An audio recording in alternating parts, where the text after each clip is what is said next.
I stepped out of the rideshare van and onto my own driveway, or what used to be mine. The cold October wind cut through my coat like it was paper.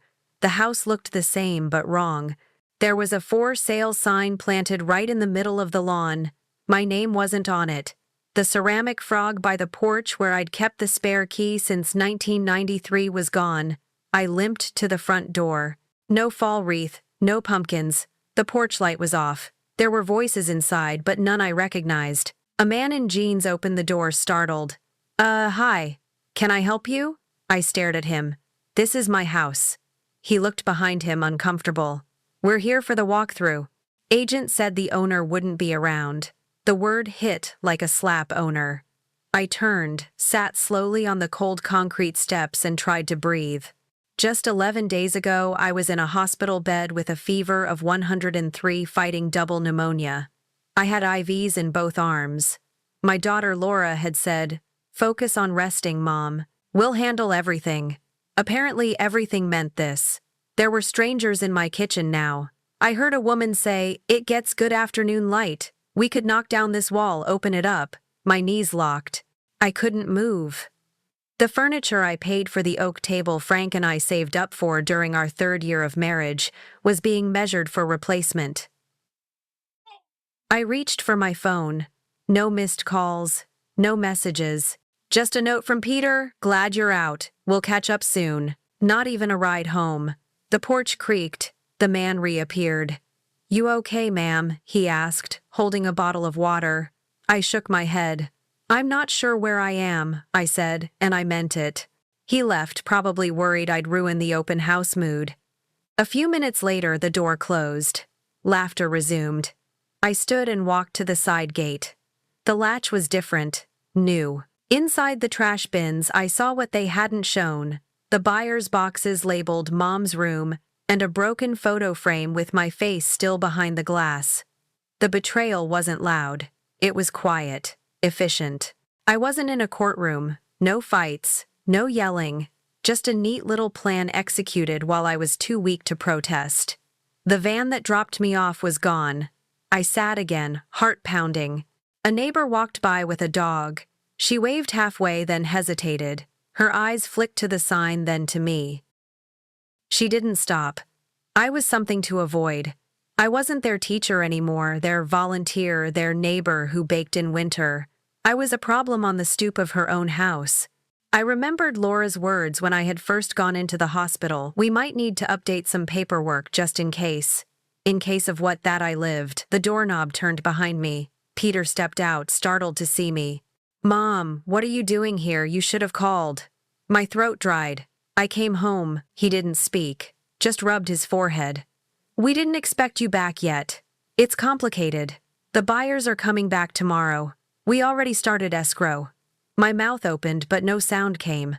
I reached into my coat pocket and pulled out the only thing I had from the hospital: my discharge papers.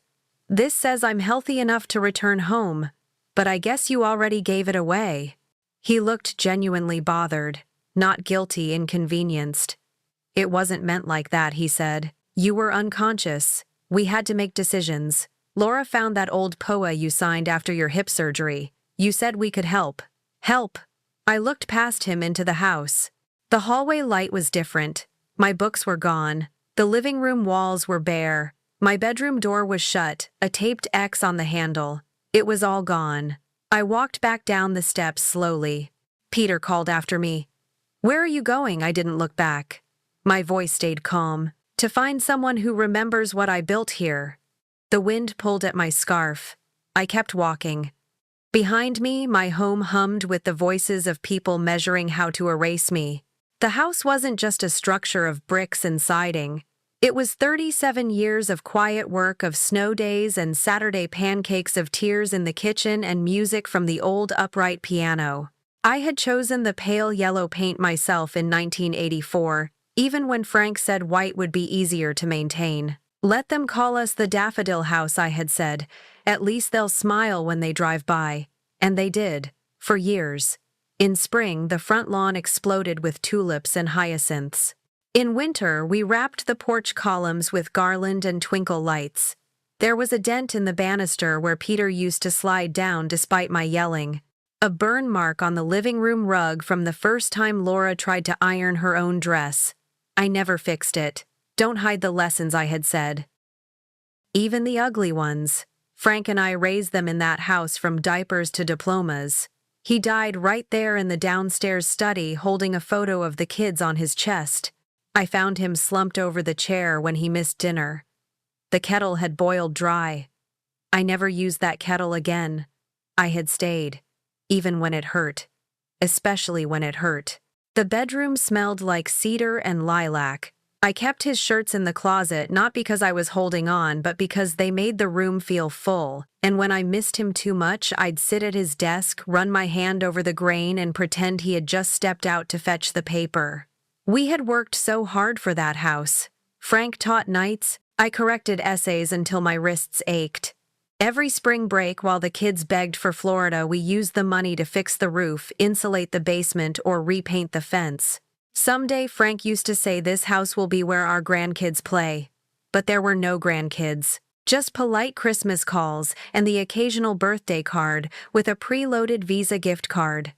The last time all four of us had been under one roof was 6 years ago for Thanksgiving. Laura arrived late. Peter left early. They both stared at their phones between bites. I baked the same apple pie from scratch.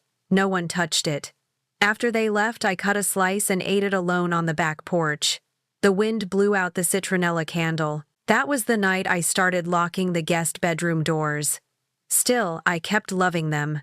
That was my mistake, maybe. Believing love could outlast distance.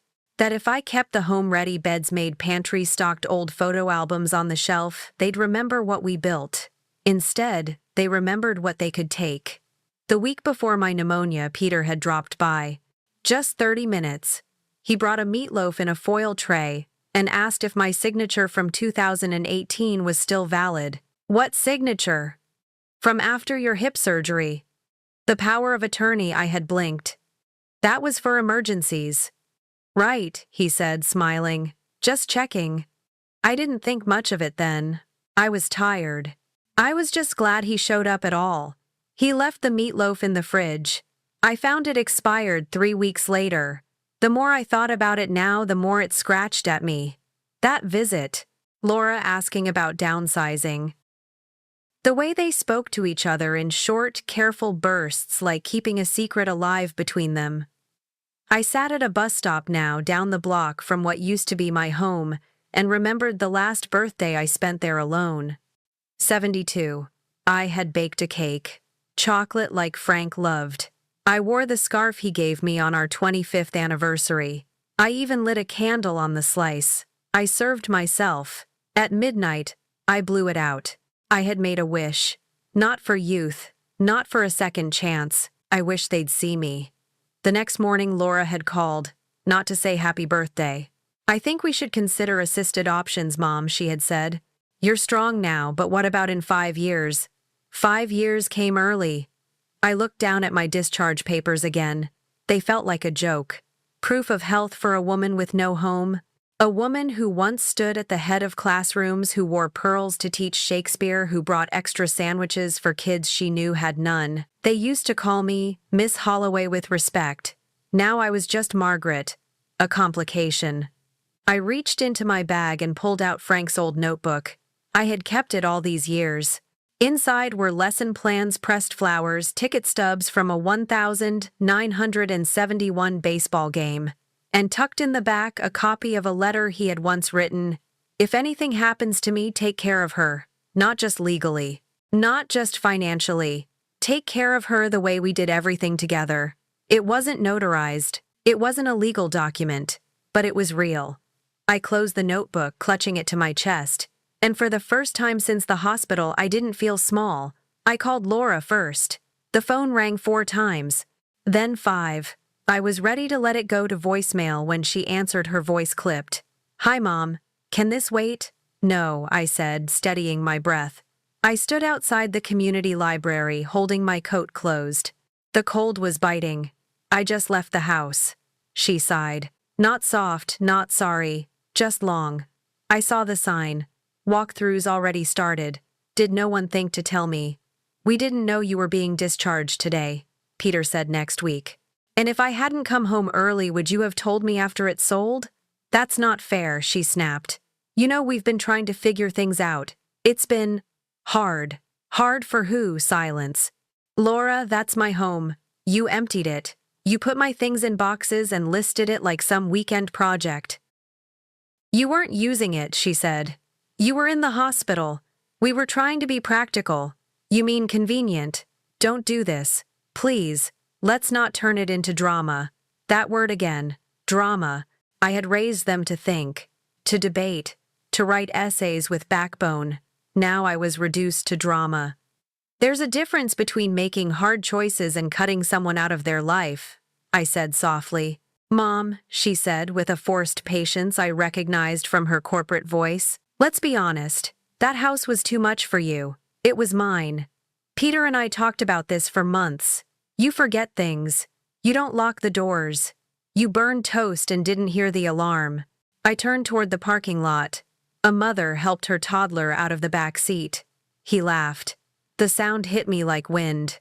You think that means I can't live alone anymore? We're just trying to plan ahead. You planned without me, because you would have made it emotional. It is emotional. She was quiet again.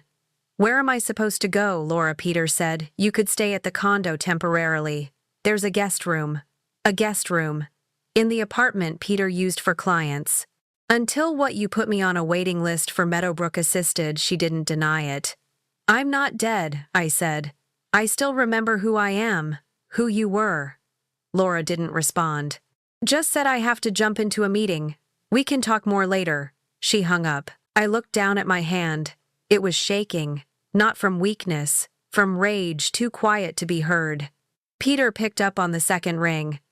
Hey, Ma. Listen, did you think I wouldn't notice that I'd just vanish politely? It wasn't like that. We did what we had to.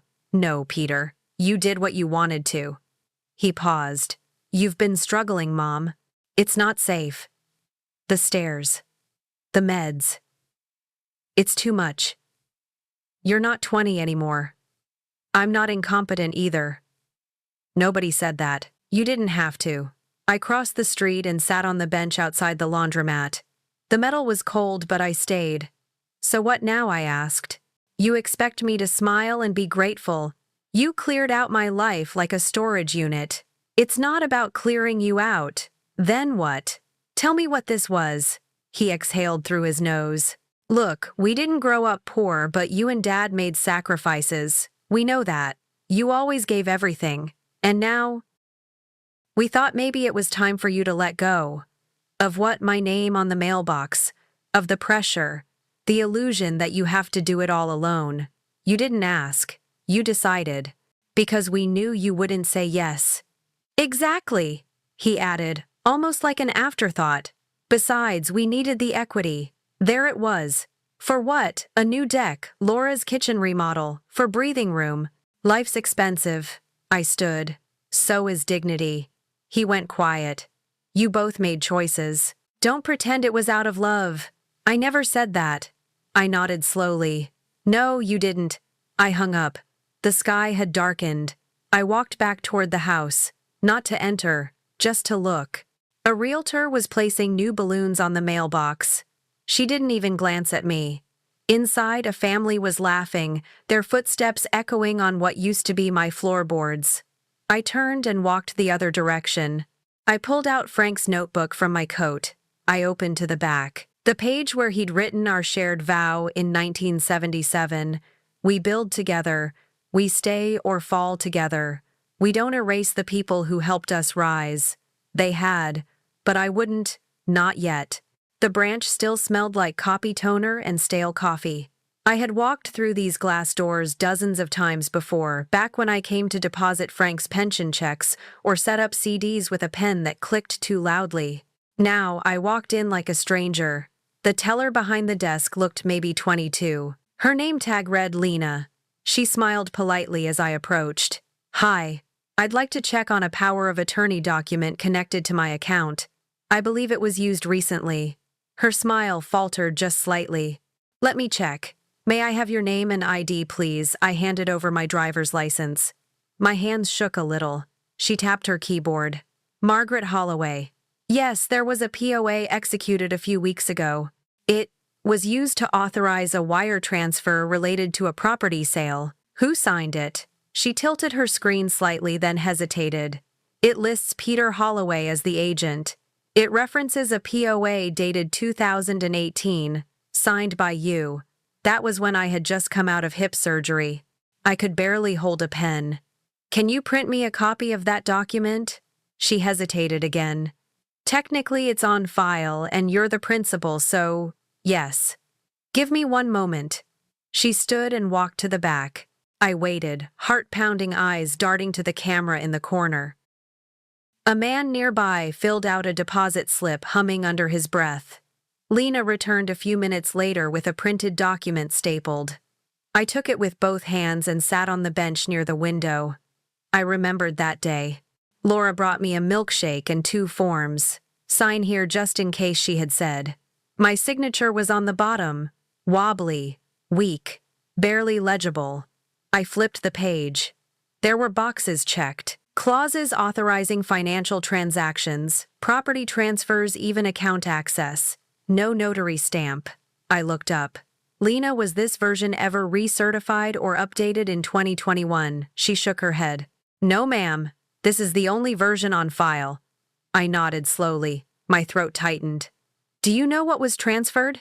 She hesitated. I shouldn't disclose details, but I can say a large wire went to a real estate escrow service. The account was linked to the Holloway Family Trust. Trust. I hadn't known one existed. Who set that up, Peter Holloway? A few months ago, you weren't listed as a trustee. Just the donor. Donor. Like I had gifted it. Willingly. My fingers dug into the paper. I could feel the pressure of old betrayal ripening into something sharp. Is there anything else I should know? Lena lowered her voice. Off the record, the other teller said he saw your daughter here too. They were coordinated. Coordinated? She nodded. She seemed to know exactly what to ask for. Had a binder. I stood. My knees wobbled. Thank you.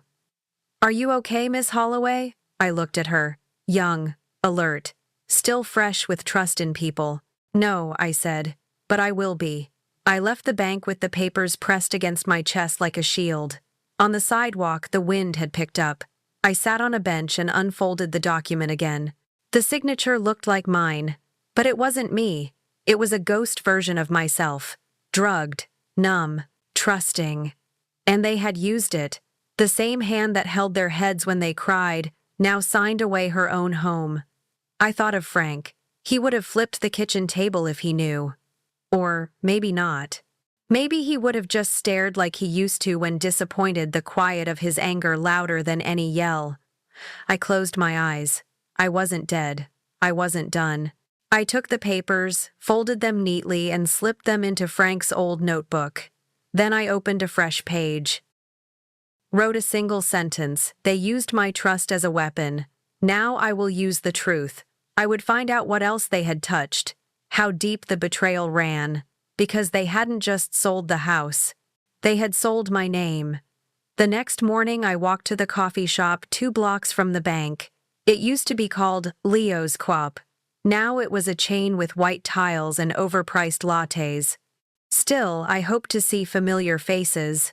I sat by the window, ordered black coffee, and watched the parking lot. 3 people I once knew walked in, and none looked my way. Jenna, who ran the church bake sale with me. Her lips curled in something between a smile and a wince. She grabbed her order and rushed out. At noon, I walked to the library. The same steps where I used to host children's reading hour. I signed in, sat at a corner table, and waited for someone to recognize me. An old colleague from the school passed by, Jim Corbin. He paused, squinted, then nodded quickly. Margaret, I heard you were back. He cleared his throat. You know, around. I read something in the neighborhood Facebook group. What did you read? He looked embarrassed. Just that your house was for sale. Something about family stepping in. I'm sorry if... Don't be, I said. You didn't list the house. He left soon after, muttering about an overdue meeting. By late afternoon, I realized what was happening. No one wanted to get involved. They weren't cruel. They were cautious. No one wanted to pick a side. At the grocery store, the cashier smiled too brightly. At the pharmacy, the tech double-checked my ID as if I might be impersonating myself. I wasn't just being pushed out of my house. I was being erased from my town. On the walk back to the motel, I stopped at the elementary school fence. Kids screamed and kicked soccer balls in the field. One girl broke away from the group and ran up to the fence.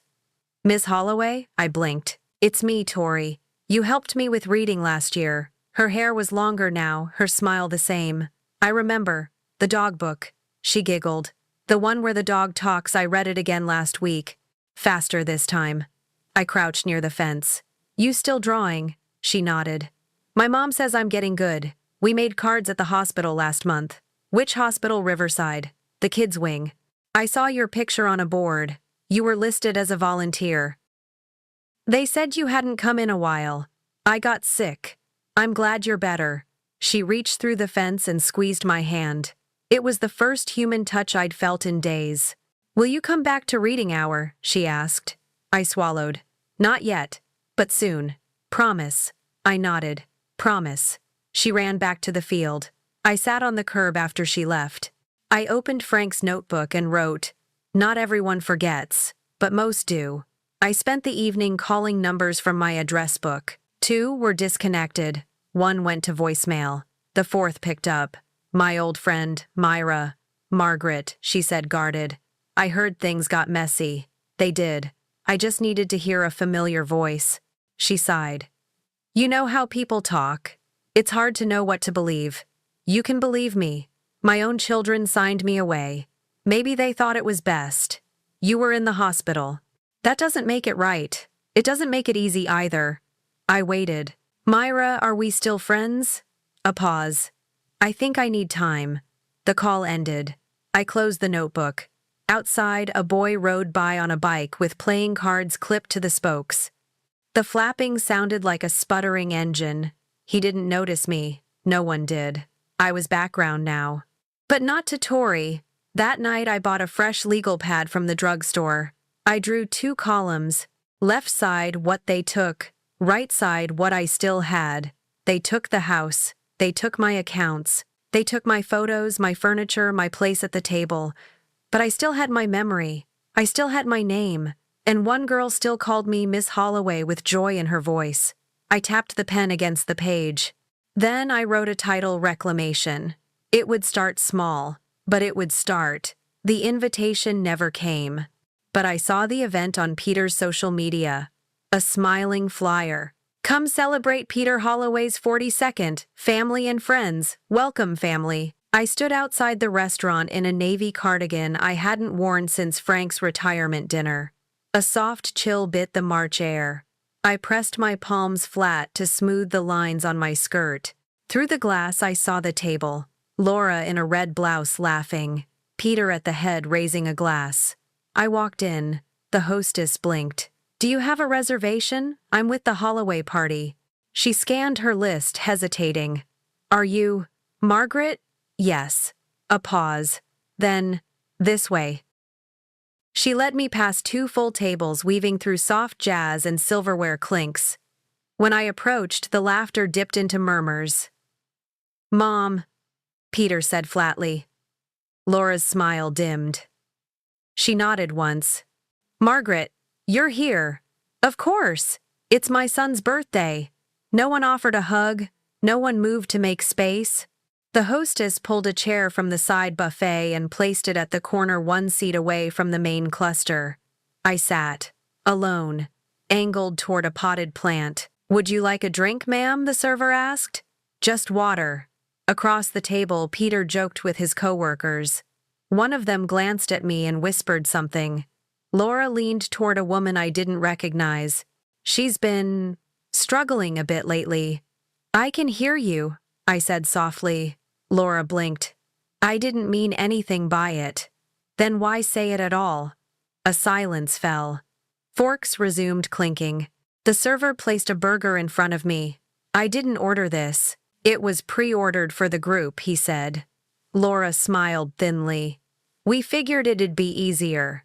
Easier than letting me choose. Peter cut in, Mom, can we just have a nice dinner? I looked around. No one made eye contact. They weren't mean. They were embarrassed. Of me. The meal dragged. Toasts were made. Peter raised his glass. To another year, to new opportunities, and to clarity. Clarity. That word rang louder than the clinks.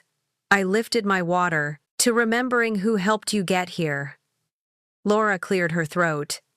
Anyway, the kids are thriving. That preschool Laura Jr. got into amazing staff. She turned away before I could respond. By dessert, I stood. I'll head out. Peter didn't rise. You sure it's early? It's late for me, Laura added. We can have someone walk you to your car just in case. I've been walking to my car since before you were born. They laughed awkwardly. As I turned, I heard a voice behind me. So, when do we move her? Laura's whisper. Faint. Cold. Soon. Peter just has to file the paperwork. I didn't turn back. I walked into the dark parking lot, wind catching the corner of my cardigan. In the passenger seat of my old Corolla, I sat in silence. Then I reached into my purse and pulled out Frank's notebook. I wrote, they plan to move me like furniture. Without asking, without shame, let them try. I stepped into the Bexar County Clerk's office at 9:01 a.m. Just as the lights flickered to life, the air smelled like paper and lemon cleaner. My heels clicked against the dull tile as I approached the counter. Morning, I said, adjusting the scarf around my neck. A young man in a maroon polo glanced up. Can I help you, ma'am? I need property records. My home. He handed me a slip. Fill this out. Date, range, address, your name. If it's been recorded, we'll find it. My fingers trembled slightly as I wrote 342 Spring Hollow Lane, Margaret Holloway. Search past 5 years. He scanned the form and typed. His brows rose. We have multiple transactions. One in 2021, another just last month. What kind of transactions? He turned the monitor. This transfer of deed, and this revised trust beneficiary document. I leaned closer. There it was. Peter Holloway listed as trustee. Laura as co-trustee. Dated 4 weeks after my hip surgery. Can I see the full files? We can print them. There's a fee. Print all of it. 15 minutes later, I stood by the copier, scanning every line. My name appeared in dry legal type under the words Grantor Margaret Holloway, signed by POA Peter Holloway. Below that, the reference POA filed the 14th of July 2019.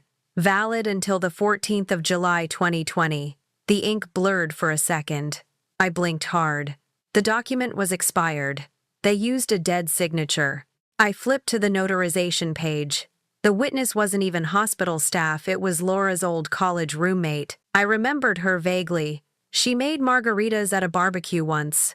I took photos with my phone, printed duplicates, and paid the $18 fee in cash. The clerk handed me a receipt. You good, ma'am? I'm better now. Back home, I opened the small green notebook Frank used to keep by the phone, the one where he'd written all our contacts. I flipped past long-dead uncles and mechanics, then paused.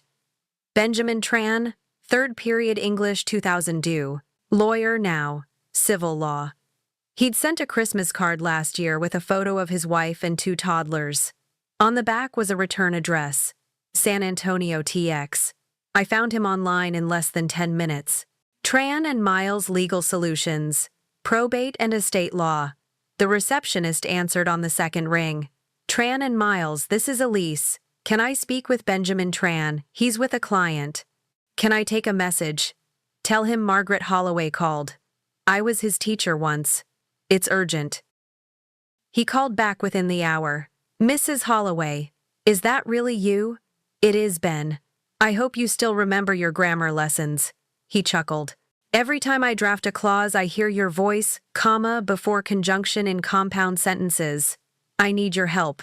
It's personal. I'm listening. I told him everything. Quietly. Slowly. From the birthday dinner to the missing furniture. From the expired POA to the trust I never authorized. You were not legally sound to sign anything during your recovery. I barely knew the date. Then we have a case, not a loud one. I want to fix this. Without war. Ben exhaled. We can petition to revoke the trust, nullify the POA, and reinstate your control. But it won't be quiet for them. That part doesn't scare me. Do you have a copy of the trust instrument? Not yet, but I know where it is. That night I waited until Laura's house lights dimmed. I walked the 5 blocks, coat zipped, hat low. Their recycling bin sat at the curb. I wasn't proud of it, but I opened the lid. Inside, shredded paper Amazon boxes and one crumpled draft folder. The Holloway Family Irrevocable Trust. Partial pages, coffee-stained, but enough. Peter listed as primary controller. The house listed as transferred for family sustainability. My role donor. Irrevocable. I folded the pages into my tote. Next morning, Ben and I met at his office, a 2-room setup above a bakery. He flipped through my folder. They gambled on your silence. We're going to file a revocation of the POA, a motion to freeze all actions under the trust, and a petition to reinstate you as sole asset holder. And the house? Still legally yours. They can't sell it with an expired POA and no signature from you. I let out a long breath. Ben looked up. Are you sure you want to do this? It might fracture the relationship beyond repair. Ben, I think it already is. Now it's about recovery. He nodded. We file tomorrow. That night, I baked cornbread for the first time in years. My hands were steadier than they'd been in weeks. I opened Frank's old recipe book, flipping past his bold handwriting, "You matter," more than any document ever could. The house was quiet, too quiet. The kind of silence that doesn't just lack sound, it hovers, presses down on your chest, dares you to move. I hadn't slept. Not really. Since Ben filed the first petition, I'd laid in bed every night and stared at the ceiling like it held the answers. But tonight I didn't even pretend. I wrapped myself in the old quilt Frank's mother had made, frayed at the corners, and shuffled barefoot into the kitchen. I brewed weak coffee out of habit, not craving. The scent filled the room, sharp and bitter. At 2:11 a.m., I sat at the kitchen table, the legal folder spread in front of me like a map of pain. The same chair Peter once sat in as a child, legs too short to touch the floor, and now he had tried to take it all. Not just the house, not just the furniture or savings, my dignity. The worst part wasn't the money. It was the silence. The assumption that I would never notice, never resist, that I had become invisible. I opened the green notebook again, the one with Frank's writing. On the inside, cover a phrase he wrote when I retired from the clinic. You were never just a mother or a nurse. You are the anchor. Tears stung but didn't fall. The clock ticked like a slow drumbeat. I stood, walked to the hall closet, and pulled down a battered tin box. The lid groaned as I opened it. Inside were years of letters, real ones, folded in thirds, yellowing at the edges. Some were Frank's from deployments, others cards from my parents, notes Peter and Laura had scribbled in crayon long ago. I sorted through them slowly. One from Frank caught my eye. If you ever feel cornered, don't shout, don't swing. Just walk to the door and quietly change the locks. My breath caught. I laid it next to the legal printouts. Maybe justice wasn't rage. Maybe it was restoration. Around 3:45 a.m., I stepped onto the porch. The wood creaked beneath my feet. The air was cool with a faint scent of pine and something else, burnt toast, maybe drifting from a neighbor's open window. The town slept. But I didn't feel alone. Across the street, the newspaper truck crawled by. The driver nodded. I nodded back. I whispered aloud, I'm still here. At 5:12 a.m., I returned to the table. I opened a blank notebook. Page 1, Plan for Restoration. Secure all copies of POA revocation. Visit First Liberty Bank, close remaining joint accounts. Notify the county tax office directly. Redirect mail to P.O. Box. Update medical directive with new contacts. Speak to Pastor Glenn privately. I paused after that last line. Church had become uncomfortable. Whispers, glances, half-hugs. But Pastor Glenn had known me since the baptism potluck of 2090. He'd remember who I was before the whispers. I underlined his name twice. As the sun rose, I opened the back door and stood barefoot in the grass. Cold dew soaked my soles. The garden, once vibrant, now looked overrun. But the lilies had held on. Tiny pink buds poked through. I bent down and touched one. If you made it through winter, I said softly, so can I. By 6:20 a.m., I dressed. No makeup, no jewelry, just slacks, a navy blouse, and Frank's old field watch. The second hand still ticked slow and faithful. I opened the drawer near the entryway and pulled out the letter opener. I didn't need it. I just liked the weight. Some things shouldn't be taken lightly. As I locked the door behind me, I looked once more at the living room. A life measured in memories, not furniture. I whispered, "Not done yet," and stepped forward. I moved like a shadow. No announcements, no confrontations, just quiet actions that couldn't be undone. Monday morning, I arrived at First Liberty Bank 5 minutes after it opened. The lobby still smelled like fresh sanitizer and bad coffee. The manager, Elaine, had known me for 20 years. She smiled politely, but something in her eyes flickered when I requested to close every joint account under the name Margaret D. Emerson. "Is everything all right, Mrs. Emerson?" she asked. I handed her the court paperwork, the newly signed revocation of the POA. "Everything's finally right." She nodded slowly. The paperwork took 35 minutes. I watched the numbers zero out. I opened 3 new accounts under my name alone, password protected with a digital key code. I declined the complimentary checks. I wouldn't be writing any more family loans. Next was the county tax office. The building smelled of dust and laminated forms. The clerk, Teresa, had a beehive hairdo and a sharp pen. I handed her the house parcel file. "I need to update this record. The listed trustee is incorrect." She scanned the sheet. "It says Peter Emerson." I looked her in the eye. "It's going back to me." I handed over the notarized form from Ben, my attorney. She raised her eyebrows slightly.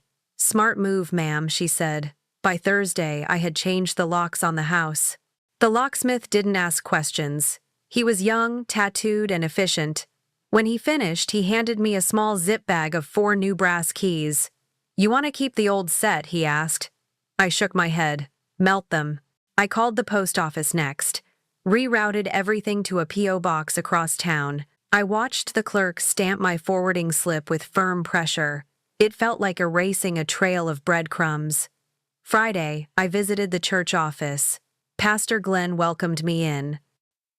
His office still had the same framed photo of the 1990 women's retreat. I was in the back row holding a lemon pie.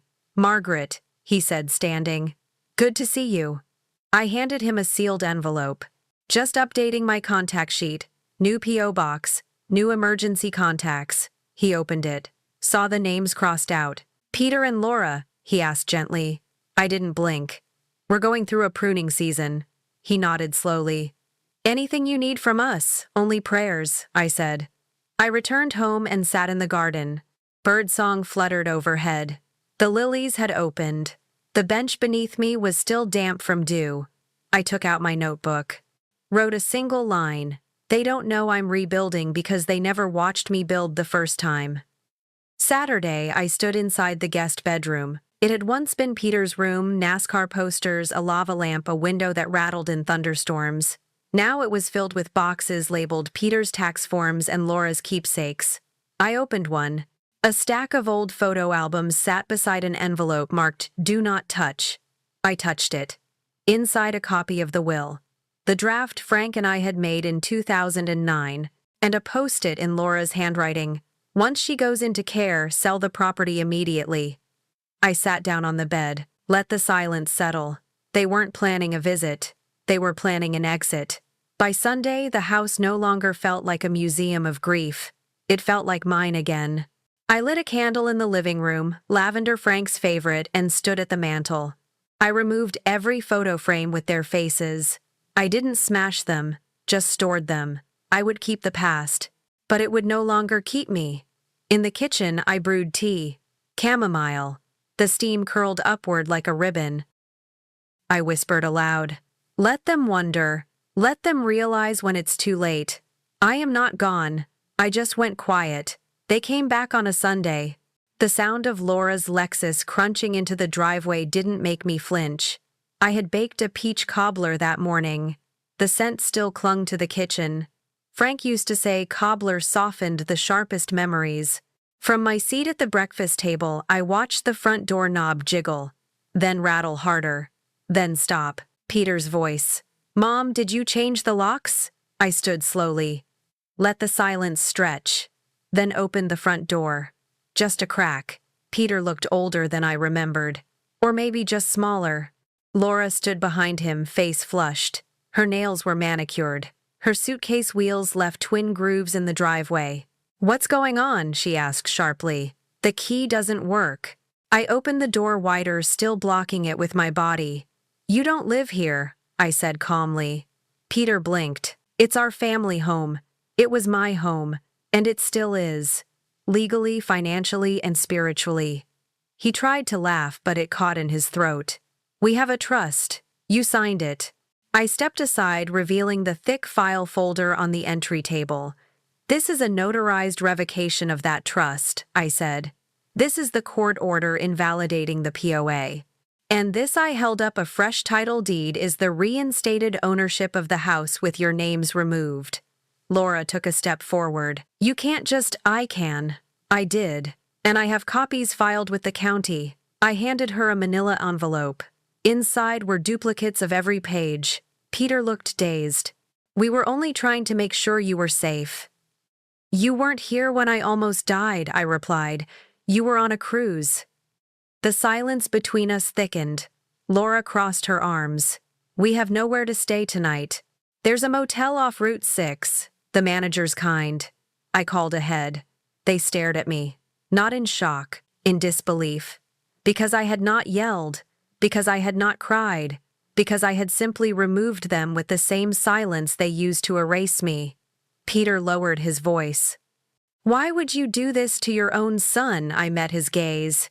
You did this to your own mother. I'm just making sure I'm not erased while still breathing. That night I sat on the porch. The stars blinked above the old oak. Frank's wind chimes swayed gently. I didn't feel vindicated. I felt still. Monday morning, I filed a formal affidavit with the court to update my estate. The new executor myself. I dissolved the trust, created a will, named no family beneficiaries. Instead, I listed the Community Library Endowment, Women Over 65 Legal Aid Fund, a full college scholarship for one child in town every 5 years. On Wednesday, I received an envelope from Laura. No note inside. Just an invoice, $1,400 for the birthday dinner they threw while I was in the hospital. I fed it into the shredder. By Friday, the town knew. Not from gossip, but from the bulletin board at the post office where I pinned a flyer seeking volunteers for elder literacy workshops, run by Margaret Emerson, retired teacher, local. 3 people signed up that same day. One of them was the motel manager. The justice didn't arrive like thunder. It arrived like rain, one drip at a time, soaking everything false until only truth remained. And the truth was I was never anyone's burden. I had simply forgotten how loud silence could speak. The house was quieter now, not the stillness of abandonment, the stillness of peace. Peter and Laura didn't return after that Sunday. The motel clerk said they stayed 2 nights, then left early in the morning, suitcase wheels rolling like apologies. I didn't ask where they went. I didn't care. The locks held firm. I spent the next days doing simple things with full attention. I repotted my jade plant, reorganized Frank's toolbox, baked cornbread and wrapped it for the widow next door. It was strange how grief once sharp and overwhelming could dull into clarity when betrayal stopped knocking at your door. I stopped expecting an apology, started expecting mail from the library again instead. On Wednesday, I stood in the town library, holding a stack of large print books and chatting with Mabel, the new volunteer. She reminded me of myself at 30, hopeful, sharp, a little overwhelmed. "Do you miss teaching?" she asked. I paused. "I miss being useful," I said. "But some things come back when you least expect them." We sorted books together until lunch. Then I walked home alone. Alone, but not lonely. I started a journal. Not about them, not about the betrayal, about the little things. The way the light hit the porch at 5 p.m., the hum of cicadas after rain. How good it felt to close the bank account with their names on it. Not out of vengeance, but out of peace. Saturday morning I got a text. "Emily, Grandma, is it okay to write to you? I hadn't spoken to her since Christmas 2 years ago." She was 19 now. At college. Always soft-spoken like her mother before the sharpness set in. I waited 2 hours before replying. Me, I'd like that. Letters, not texts. I left it at that. She responded within minutes. "Okay, I already started one." The next day, I picked up rosemary and thyme at the local nursery. Frank always said we should plant more herbs, less regret. I wasn't sure he meant it literally, but I took it that way. By evening, I had cleared space beside the porch steps. The soil was warm. The air smelled like new beginnings. On Monday, I opened my mailbox and found the first letter from Emily. It wasn't long, a page and a half, folded neatly. She wrote about dorm life, bad cafeteria food, and her new literature professor who reminded her of me. At the end, she wrote, "I'm sorry for what happened. I didn't know, but I believe you now, and I miss you." I pressed the paper to my chest and let myself cry, not because of grief, but because something survived. I didn't write back immediately. Instead, I walked through my home slowly that night, touched each door frame, dusted the piano bench, Saturday at the kitchen table, and let the silence speak. Then I opened my journal and wrote, "Some endings are quiet, some beginnings are quieter, but peace makes its own sound." 3 days later, I replied, "Dear Emily, thank you for your letter. You are not your parents. You are your own person, and you are always welcome at my table. Love, Grandma." I didn't ask about Laura or Peter. That part of the story had ended, and I had already walked off the page. The rosemary took root by the 3rd week. The thyme grew wild, spilling over the edges like laughter, and every morning I opened the windows and let in the light. The town had changed with the seasons, but the porch stayed the same. I sat with a cup of cinnamon tea watching a bird wrestle a ribbon into its nest. So much effort to make something stable out of scraps. It reminded me of myself. Emily had written 3 more letters since that first one, each one softer, more open. I kept them in a shoebox under the pantry shelf next to Frank's old journal and a bundle of dried lavender from the garden. This time last year I was bracing for death. Now I was planting marigolds. The library asked if I'd lead a small book club for women over 60. I said yes. On Thursdays, we gathered in the reading room, passing dog-eared novels and banana bread. They called it the Shelf Life Club. I liked that.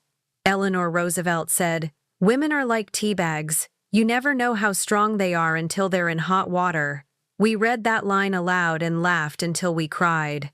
Emily arrived on a Tuesday, unannounced. She stood at the edge of my garden in a long denim coat, holding a small box tied with string. I walked out with my hands dusty from soil.